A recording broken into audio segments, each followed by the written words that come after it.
In this video, we are going to be going through the installation of a on-premise Windows station. Um, this will be actually of a demo license, although if you are setting up a one station system that is not a demo, the process will be effectively identical. So if we take a look here, we've got a virtual machine here that's got the program downloaded from our website through auto licensing. There will be a separate video up shortly regarding registering through the auto licensing. But this assumes you have done so and that you've downloaded the software through that and that you already have a key. So what you're going to do here is you're going to take a look at the um, two files that come in it. You're going to actually ignore the setup.bat file. That file is used by updates when they get applied. You're going to run the one that is ThunderPOS Wix installer. So you're just going to give that a run here. And you'll have to give it permission depending on the particular version of Windows. You will want to agree to the license terms and conditions. You can, of course, read those there to make sure you agree to them and then hit install. It will then ask permission again, potentially, and run through a process set of progress bars that should just take a few moments depending on the power of your particular computer.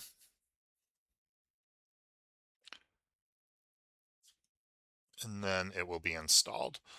So at this point, you've actually installed our software, but you haven't really done anything with it. You'll notice that there's two program icons on the desktop. One is for the ThunderPOS utilities. The other is for ThunderPOS. You will choose to run ThunderPOS. And up to this point, and including this registration, the process is identical regardless of the version of the software you're using. Now I have a license here I'm going to use. I'm just going to copy and paste in. By the time this video is posted, this license won't be valid anymore, but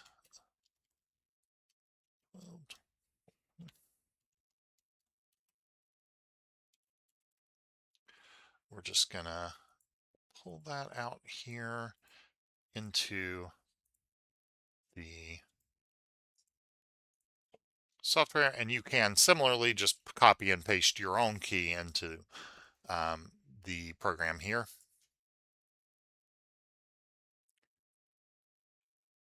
It's going to ask once again for us to elevate. We're going to say yes, and it will warn us when the demo will expire, and then we will have a choice. So there are three choices here. The first one is if you are a cloud user, which is not what this video is focused on, but if you're a cloud user, all you do is you say, we're saving on the cloud, hit OK, should proceed. The middle one, which is the one we will be going with, is to install a new instance of SQL Server on this computer. That means that all of our data, our inventory and our sales history and everything is going to live on this machine. And if you're multi-station, you're only going to select this for one of your stations. But if you're a single station, you can just put it on the computer it's on, make backups, take them off that computer just in case something happens so that you don't lose the data long term. But that will be the only one you choose. And then the last option, I have a local server already, is what you will select if you are an additional station to an on-premise one that you're not in the cloud and you're connecting to a SQL server installed on your local network. So we're going to select that we are installing SQL Server on this computer. We're going to hit OK. It's going to try and download the software and install it. And if this goes smoothly, it should just run through. Depending on, again, the computer, this can take somewhere between, I would say, 5 and 10 minutes. Can even be a little faster on more modern computers. But effectively, this is setting up the Microsoft program that is going to store all of your data.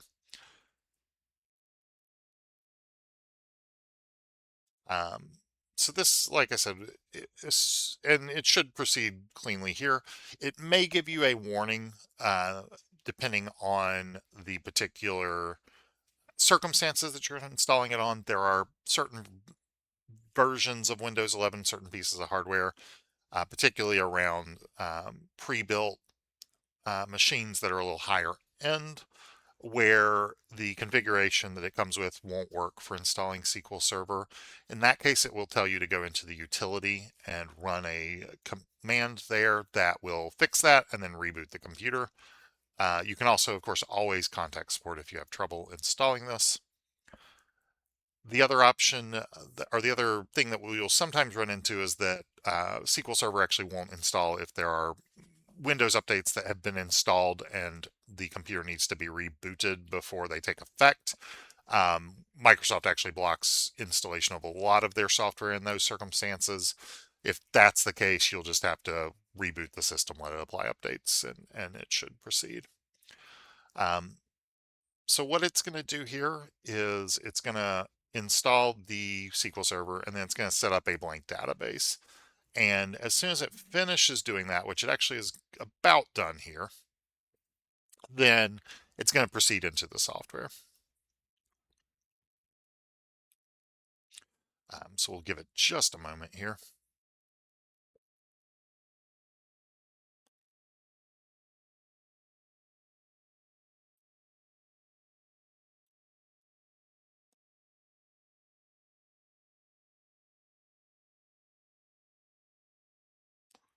And it should be just about finished. The progress bar is a little misleading sometimes in that it fills up before it actually finishes. On most actual computers that are not simply a virtual machine, it'll probably be a little bit faster than this as well. So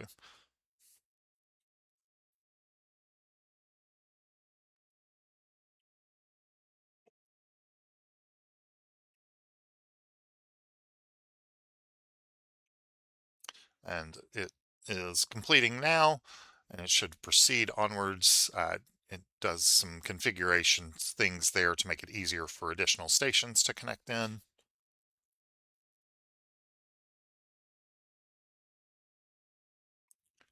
And then at this point, it is installed. So this database has been created.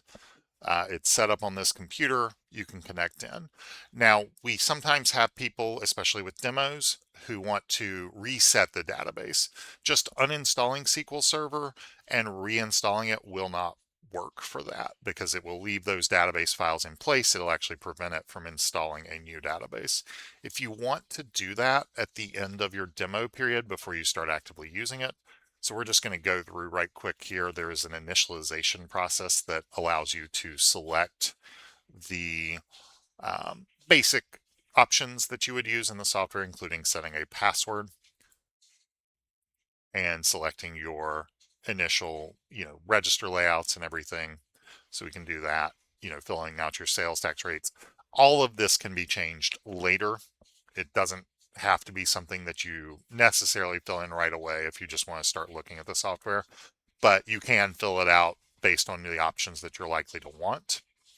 And then once that's done here, I just want to show, if you go to System Admin, Backup and Restore Database, these are only available if you are using a on-premise database. You can't use those if you are doing um, a cloud database from within the software. So you'll just go to Restore Database, and then there is an option there that you have to be an administrator to access to delete the database.